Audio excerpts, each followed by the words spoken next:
Hello friends, कैसे हैं आप लोगों का मेरे चैनल रूही एडुकेटर पे बहुत बहुत वेलकम है फ्रेंड्स। जैसा कि आपको पता है कि ये टीजीटी पीजीटी के लिए एक चैनल बना हुआ है जिसमें मैं अभी बायोलॉजी के लेक्चर्स ले रही हूँ, लेकिन आगे मैं डीएसएसबी की प्रिपरेशन भी कराने वाली हूँ फ्रेंड्स इसी चैनल पे। और आगे मैं केमिस्ट्री के लेक्चर्स अपलोड करूँगी, तो फ्रेंड्स बने रहिएगा और सपोर्ट करिएगा और सेफ़ रहिएगा। तो चलिए फ्रेंड्स, लास्ट टाइम हम लोगों ने लिया था जो भी लेक्चर, उसके आगे का ये पार्ट है और जिसमें कि आज हम सीड्स एंड फ्रूट स्टार्ट करेंगे। ठीक है, लास्ट टाइम हम लोगों ने इन्फ्लोरेसेंस एंड फ्लावर पढ़ा दिया था। तो चलिए आज स्टार्ट करते हैं। पहला क्वेश्चन है फ्रेंड्स हमारे सामने, ये सीड्स एंड फ्रूट्स का है। वन है seeds of the orchids are, orchids के सीड्स कैसे होते हैं कहा गया है। ऑप्शन ए है large and heavy, B light and dry, C minute and sticky and D none of these. तो यहाँ पे अगर हम ऑर्किड्स के सीड्स की बात करें तो उनकी जो यहाँ पे हमारे पास ऑप्शन करेक्ट हो जाएगा कि वो कैसे होते हैं। तो यहाँ पे देखिए, जो ऑर्किड के सीड होते हैं फ्रेंड्स वो क्या होते हैं, ये बहुत ही लाइट होते हैं, बहुत माइन्यूट साइज़ होते हैं, बहुत छोटा साइज़ होता है इनका, और बहुत ही दूर तक, यानी कि जो हवा होती है, एयर करंट होता है, उससे बहुत ज़्यादा डिस्टेंस तक, दूरी तक ले जाए जा सकते हैं। तो यानी कि ये लाइट वेट और माइन्यूट सीड होते हैं।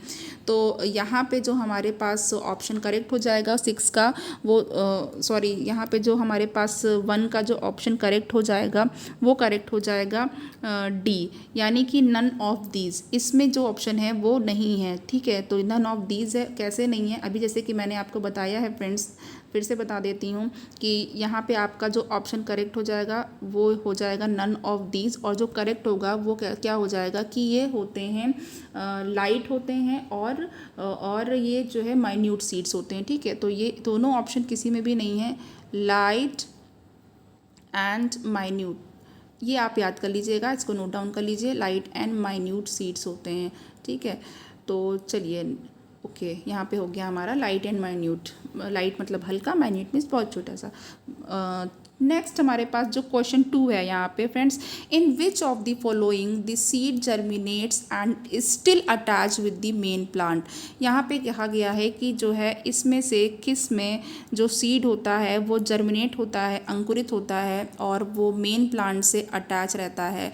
तो ऑप्शन ए है mango, B rhizophora, C neem and D coconut. तो देखिए फ्रेंड्स, यहाँ पे होता क्या है कि आप लोगों ने जो मैंग्रोव प्लांट्स पढ़े हैं तो उसमें आप लोगों ने विविपेरी के बारे में भी पढ़ा है। ठीक है, जो मैंग्रोव प्लांट्स होते हैं फ्रेंड्स उसमें विविपेरी एक उसका कैरेक्टर होता है, और जो सीड जर्मिनेट हो जाते हैं लेकिन वो क्या होते हैं, वो मेन प्लांट से अटैच रहते हैं। ठीक है, मेन प्लांट से वो जुड़े रहते हैं।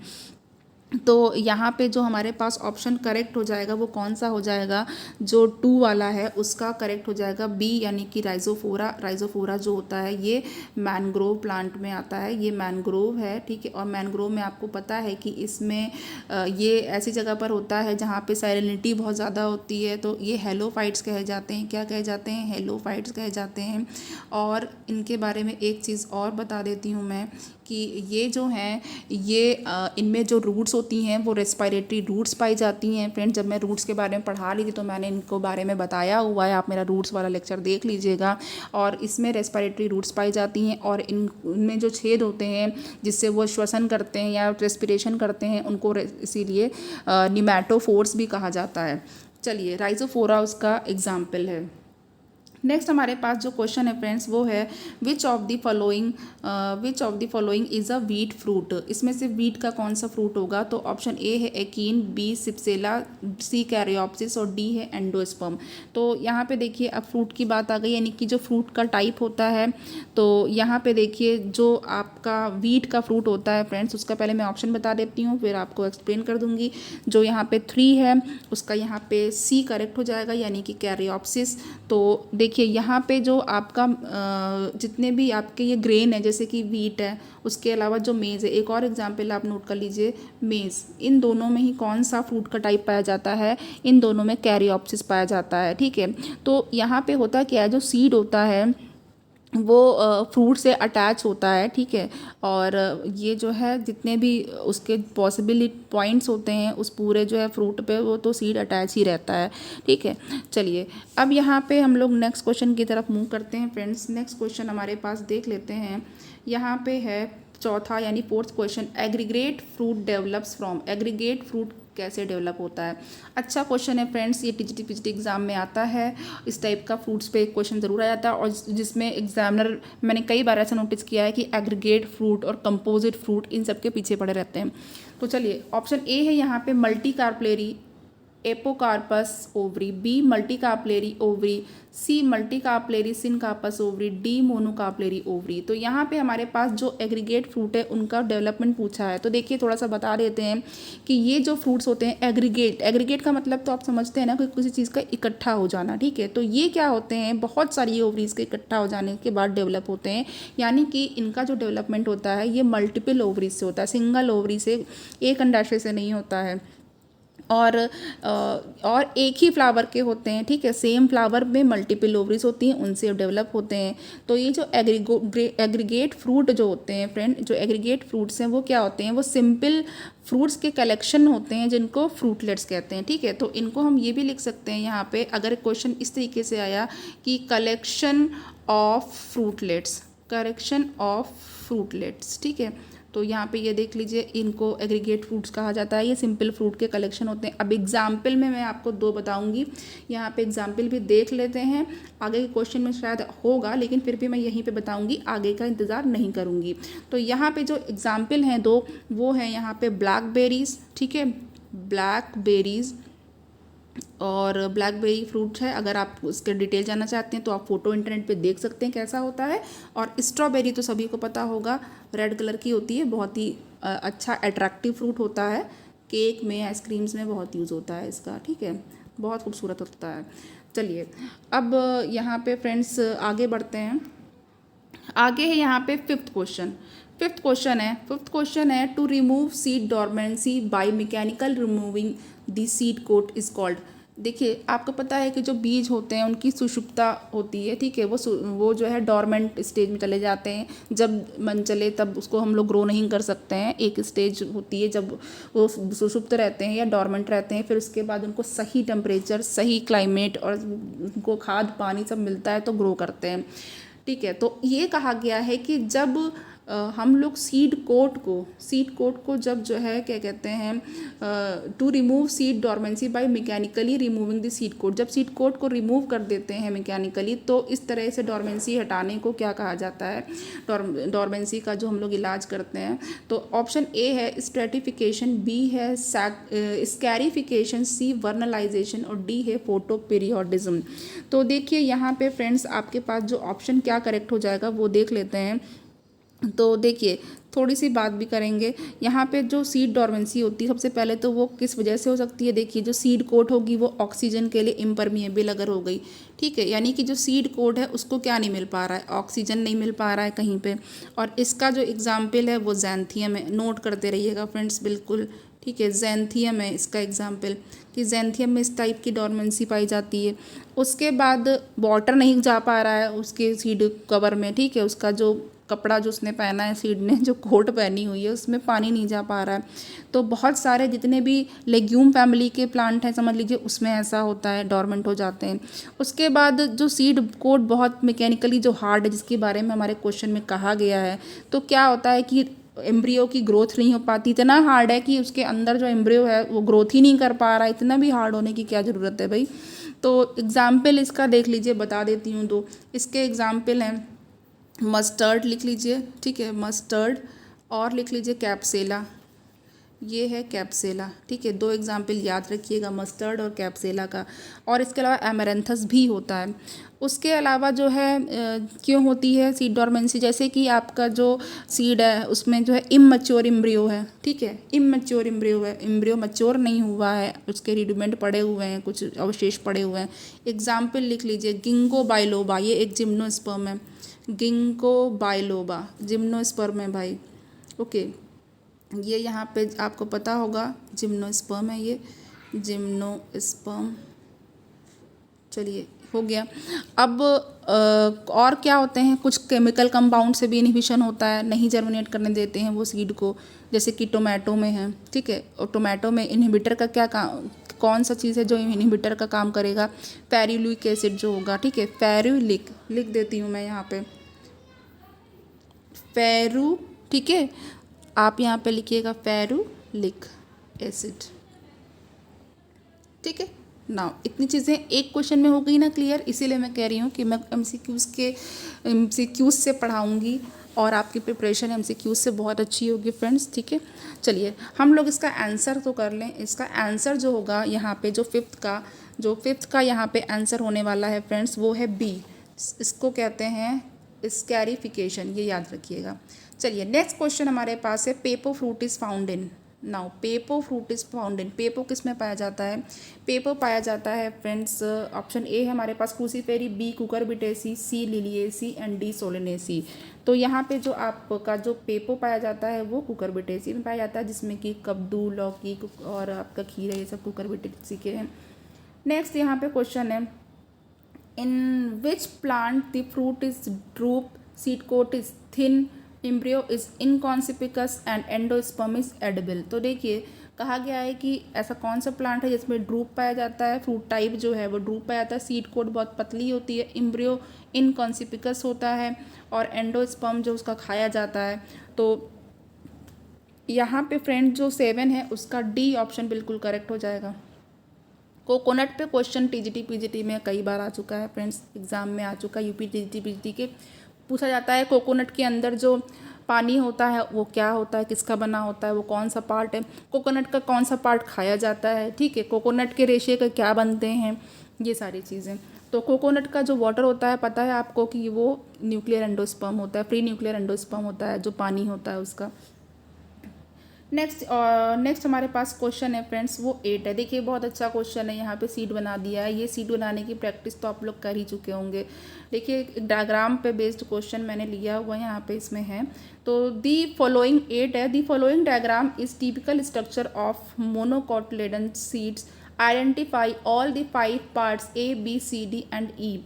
तो देखिए यहाँ पे 2 दिए हुए हैं। ठीक है, अब मैं यहाँ पे सीधे ऑप्शन ही बताने वाली हूँ। तो यहाँ पे जो 8 है, 8 का आप लोगों को बी करेक्ट कर लेना है। ठीक है, बी। अब बी में देख लेते हैं, इसमें यहाँ पे जो ए है वो एंडोस्पर्म है, बी एम्ब्रियो है। ओके, और इसमें जो सी है वो स्क्यूटेलम है और जो डी है वो कोलिप्टाइल एंड ई कोलियोराइजा। देख लीजिए यहाँ पे ए एंडोस्पर्म, बी एम्ब्रियो, इसमें बी दिया हुआ है। मोनोकॉट वाले में ये मक्के का है, तो सॉरी ये चने का है और ये मक्के का होगा। और उसके बाद बी क्या है, एम्ब्रियो है। फिर सी स्क्यूटेलम है एंड डी जो है वो कोलियोप्टाइल है, ई कोलियोराइजा है। ठीक है, और चलिए ए इसका भी एंडोस्पर्म है और इधर भी एंडोस्पर्म है, दोनों ए सेम है। ठीक, चलिए नेक्स्ट पढ़ते हैं हम लोग आगे। फिर फिगर वाला क्वेश्चन से देख लेते हैं। The following diagram is the typical structure of dicot seeds. Typical structure of dicot seeds in which one of the options all the 5 parts A to E are correctly identified. तो देखिए friends यहाँ पे जो इसके ऊपर वाला था, ठीक है, वो सेक्शंस कटिंग अलग अलग तरीके से की गई है। ये यहाँ पे मोनोकॉट ही हैं दोनों। ठीक है, तो इसका कंफ्यूज मत होइएगा। ये यहाँ पे ऐसा लग रहा था कि ये शायद डाइकॉट का होगा, नहीं, बट मोनोकॉट में ही 2 अलग अलग सेक्शन के व्यू हैं। चलिए, हो जाता है कभी कभी ऐसा, समझ नहीं आती हैं चीज़ें, परेशान नहीं होना है उसके लिए आप लोग। तो चलिए 9th का क्या है, 9th का the following diagram is the typical structure of dicot seeds in which one of the options all the 5 parts A to E are correctly identified. अब यहाँ पे आपको आइडेंटिफाई करना। अब यहाँ पे भी देखिए पूरा इंटायर सीड ले लिया, जैसे कि ऊपर वाले क्वेश्चन में इंटायर सीड पूरा ले लिया था, फिर उसके बाद उसको सेक्शन भी था उसका। तो चलिए अब यहाँ पे हम लोग फिर से ऑप्शन देख लेंगे सीधे जो करेक्ट होगा। तो 9 का यहाँ पे सी करेक्ट है फ्रेंड्स, 9 का यहाँ पे जो करेक्ट होगा वो सी करेक्ट होगा। देखिए यहाँ पे हाइड हो जा रहा है, लेकिन मैं बता दे रही हूँ आपको। ए जो है वो यहाँ पे क्या है, देख लीजिए, ए जो है वो हाइलम है। ठीक, और जो बी है वो माइक्रोपाइल है। ये जो बी है वो माइक्रोपाइल है। ये एक बार ना इस तरीके की हरकत होती ज़रूर है।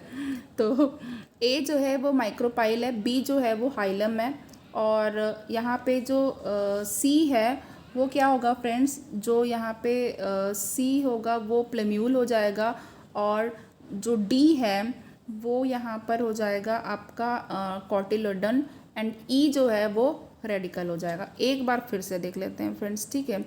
यहाँ पे एक बार फिर से देख लेते हैं, यहाँ पे सी ऑप्शन करेक्ट है। तो यहाँ पे जो ए है वो हाइलम हो गया, बी माइक्रोपाइल हो गया, सी प्लम्यूल हो गया एंड डी कॉटिलोडन हो गया और ई आपका रेडिकल हो गया। चलिए नेक्स्ट क्वेश्चन की तरफ मूव करते हैं।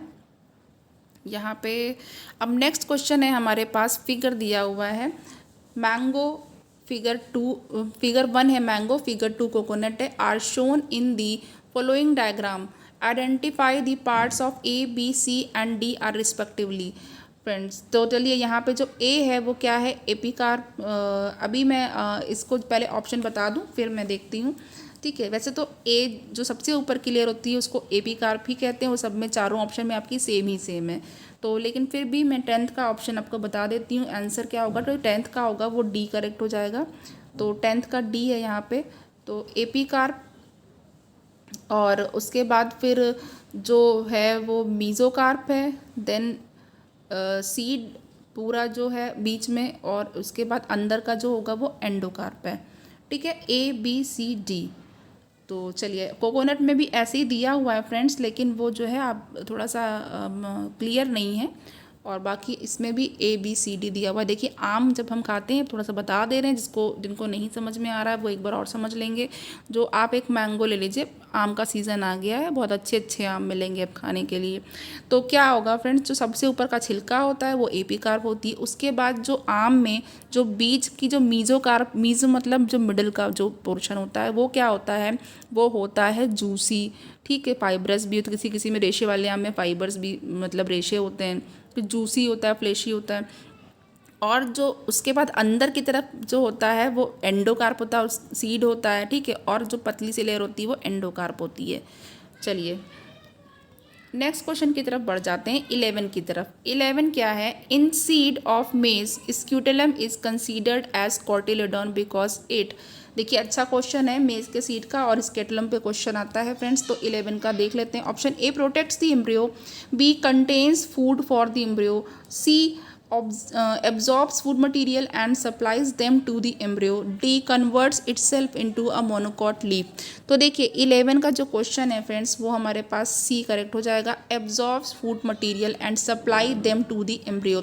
जो मोनोकॉट होता है यानी कि जो मक्का होता है उसमें जो स्केटुलम होता है उसको वो कॉटिलेडन की तरह काम करता है। ये क्या करता है, जैसे कि आप अभी एंडोस्पर्मिक और नॉन एंडोस्पर्मिक सीड भी पढ़ेंगे या पढ़ाई होगा आपने, ठीक है। सब लोग तो थ्योरी पढ़ ही चुके हैं। तो एंडोस्पर्मिक होता है और नॉन एंडोस्पर्मिक होता है। तो देखिए यहाँ पे कुछ कुछ वैसा ही इनका इंटेंशन है पूछने का। जो स्केटुलम होता है उसको कॉटिलेडन का काम करता है। वो क्या करता है, वो कॉटिलेडन ही जो फूड मटेरियल होते हैं उसको एब्जॉर्ब करते हैं, स्केटुलम एब्जॉर्ब करता है उसको, और क्या करता है एम्ब्रियो को, जो डेवलपिंग या बढ़ता हुआ एम्ब्रियो होता है उसको सप्लाई देता है, यानी कि उसको खाने के लिए देता है, पोषण देता है। अब 12th में है ऑप्शन आपका यहाँ पे डैश है पहले, उसके बाद पूछा है type of fruit is present in rice. Rice में ऑप्शन ए कैप्सेला, बी कैप्सूल और सी जो है कैरियोप्सिस और डी क्रीमोकार्प। तो फ्रेंड आपको याद है अभी कुछ देर पहले ही जो मैंने क्वेश्चन कराया था जिसमें वीट के बारे में पूछा था, तो मैंने आपसे कहा था वीट और मेज़ आप याद कर लीजिएगा, ये कैरियोप्सिस में आते हैं। इसके अलावा मैंने ये भी बोला था कि ग्रेन्स जो भी हैं वो कैरियोप्सिस में आते हैं। तो जो राइस है वो एक ग्रेन है, अनाज है, तो ये भी कैरियोप्सिस, इसका ऑप्शन करेक्ट हो जाएगा। तो ऑप्शन सी करेक्ट होगा फ्रेंड, ठीक है। तो चलिए नेक्स्ट क्वेश्चन की तरफ बढ़ते हैं। मेज ग्रेन इज, इसमें कहा है जो मेज ग्रेन है वो क्या है। तो seed, embryo, C ovule and D fruit. तो फ्रेंड आपको जैसा कि पता है कि जो मेज़ का ग्रेन होता है वो इंपॉर्टेंट है स्टडी के लिए। आपने हर बुक में देखा होगा, आपने 12th की बुक में की बायोलॉजी में भी देखा होगा, आपने ग्रेजुएशन में भी देखा होगा, पोस्ट ग्रेजुएशन में भी इसका एक पिक्चर बना रहता है। तो यहाँ पे जो हमारे पास ऑप्शन है वो सीड, एम्ब्रियो, ओव्यूल और फ्रूट है, जिसमें से जो ऑप्शन हमारे पास करेक्ट हो रहा है वो ए। जो मेज़ ग्रेन होता है वो सीड होता है। क्या होता है, वो एक सीड होता है। चलिए नेक्स्ट हमारे पास क्वेश्चन 14 है। 14 में हम लोग देख लेते हैं edible dry fruit chilgoza is. चिलगोजा पे क्वेश्चन आ चुका है फ्रेंड्स, ठीक है। Fruit of Cycas, fruit of Pinus gerardiana and C है seed of Cycas and D seed of Pinus gerardiana. तो यहाँ पे देखिए जो फ्रेंड्स चिलगोजा प्राप्त होता है वो कैसे प्राप्त होता है, किससे मिलता है। तो जो 14 है वो हमारे पास डी है सीड ऑफ पाइनस जिरार्डियाना, ठीक है। उससे उसके ड्राई फ्रूट जो होता है चिलगोजा वो खाया जाता है। एडिबल ड्राई फ्रूट चिलगोजा, ये सीड पाइनस जिरार्डियाना, इसका ऑप्शन करेक्ट हो जाएगा। अब यहाँ पे नेक्स्ट क्वेश्चन है, edible part of apple is, option A mesocarp, B calyx, C thalamus and D pericarp. तो देखिए फ्रेंड्स, यहाँ पे जो हमारे पास जो 15 का हैगा वो आपका सी बिल्कुल करेक्ट हो जाएगा, थैलेमस। ठीक है, जो एप्पल का जो थैलेमस होता है वो खाने योग्य या एडिबल पार्ट होता है, ध्यान रखिएगा। चलिए नेक्स्ट हमारे पास है क्वेश्चन, यहाँ पे मैच करना है।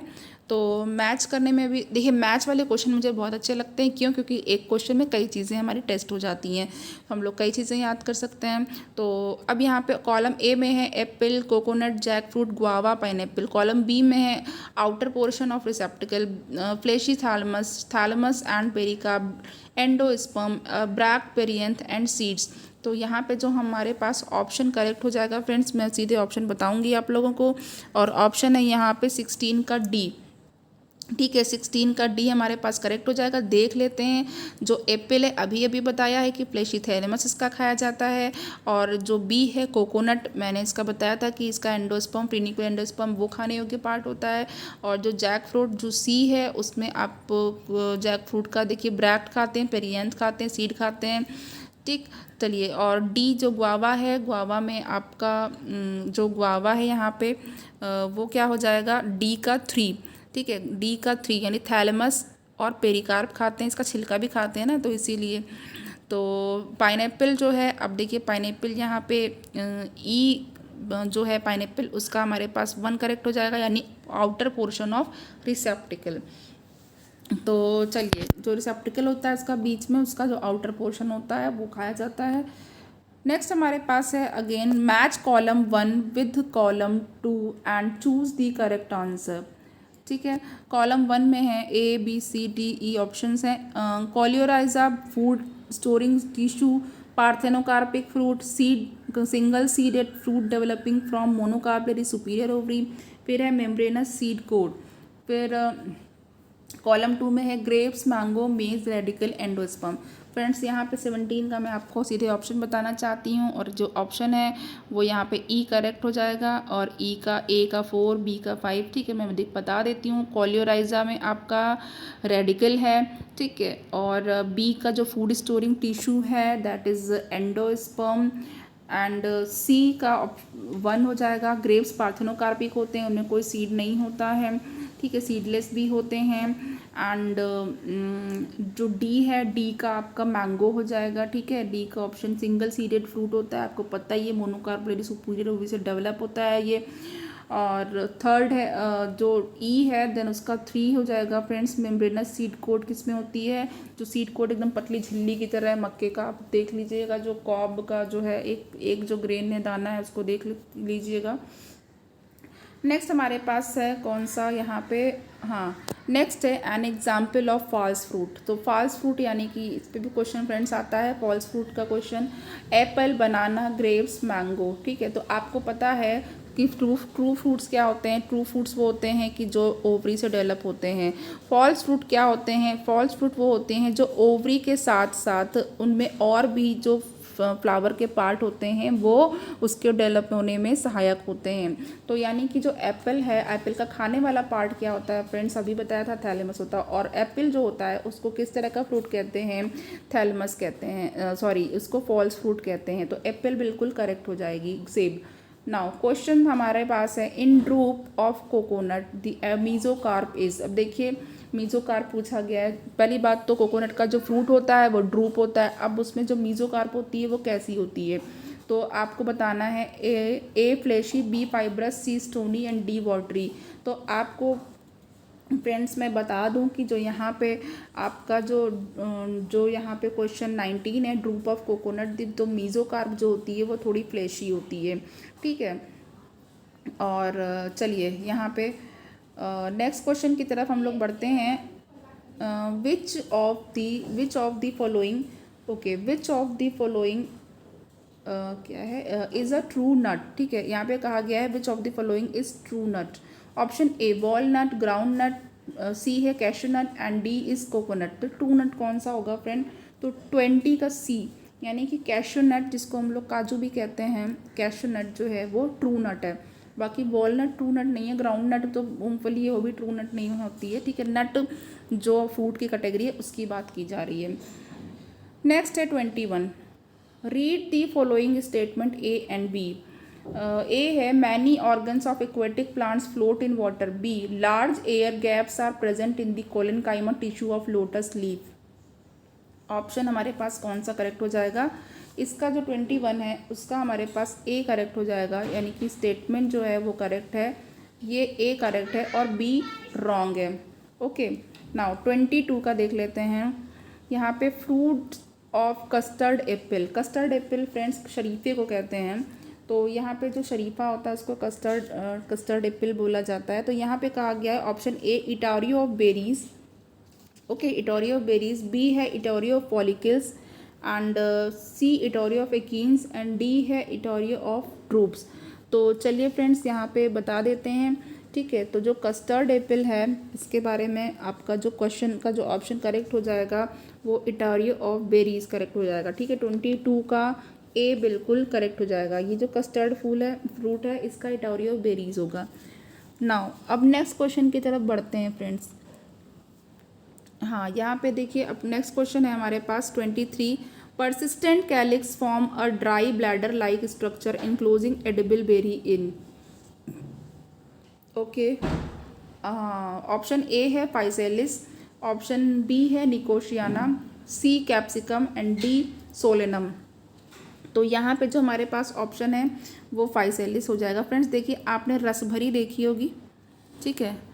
तो जो फाइसेलिस होती है, ठीक है, रस भरी इसको बोलते हैं और ये आपको मार्केट में मिल जाएगी। तो इसमें होता क्या है फ्रेंड्स, इसका जो फ्रूट होता है इसमें बाहर की तरफ एक कवर होता है पतला सा छिलके जैसा, मतलब सूखा कवर होता है, और बीच में यहाँ पे गोल गोल आपका जो होता है वो फ्रूट होता है, जैसे कि सॉफ्ट फ्रूट होता है टोमेटो के जैसा। मतलब टोमेटो तो अलग चीज़ है, बट टोमेटो जैसे कि जिस कैटेगरी का होता है सॉफ्ट सा वैसे ही होता है, उसके अंदर जूस भरा होता है। तो ये कहा गया है कि persistent calyx form a dry bladder. तो अगर कोई पूछे कि फाइसेलिस में जो कैलिक्स होता है वो क्या बनाता है, या जो उसका ड्राई ब्लैडर होता है वो किसका मॉडिफिकेशन होता है, तो ये क्या होता है फ्रेंड्स, ये होता है कैलिक्स। ये याद रखिएगा, ये कैलिक्स होता है, ठीक है। कैलिक्स का रूल है तो अब अभी बताया ही था मैंने जब फ्लावर में बताया था। तो नाउ अब ये पूरी एडिबल जो बेरी होती है, आपको पता है टोमेटो भी बेरी फ्रूट होता है, तो इस बेरी को पूरा कवर कर लेता है। तो यही कहा गया है कि bladder like structure enclosing edible berry, तो ये बेरी है उसकी। ओके, चलो नाउ नेक्स्ट हमारे पास है coleoptile represents. Coleoptile represents option A covering of radicle, B covering of cotyledon, C covering of plumule and D synonym of plumule. तो यहाँ पे हमारे पास जो क्या कहते हैं ऑप्शन हो जाएगा वो सी हो जाएगा। ये प्लम्यूल की जो कवरिंग होती है उसको कोलेप्टाइल बोला जाता है। तो फ्रेंड्स आज का जो ये लेक्चर था अच्छा था और आपको पसंद आया होगा, और इसके अलावा मेरा जो DSSB पे जो भी नोटिफिकेशन था उस पर भी लेक्चर बनाया हुआ है, दोनों ही आप लोग देख लीजिएगा। और फ्रेंड्स ज़्यादा से ज़्यादा लोगों को पहुंचाइएगा, प्लीज़ लाइक शेयर करिएगा, कमेंट करिएगा, सपोर्ट करिएगा और सेफ रहिएगा। Thank you so much.